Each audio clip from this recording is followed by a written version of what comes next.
OCD Region 1 naka-blue alert status na. Pangasinan PDRRMO nakahanda na rin. Para sa detalye ng balitang yan, kasama natin Idol Matthew Pacheco. 104.7 IFM. Report!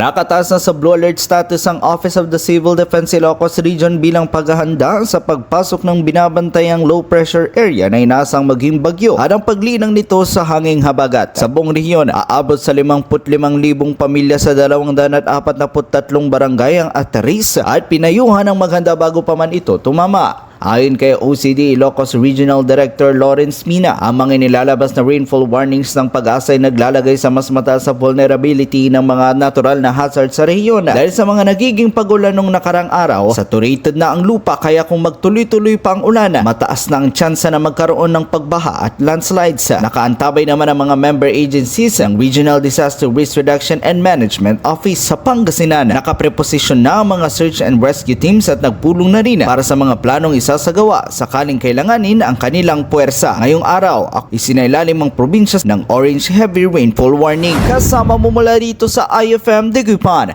ito si Idol Matthew Pacheco. Tatak IFM. IFM News. IFM News. IFM News.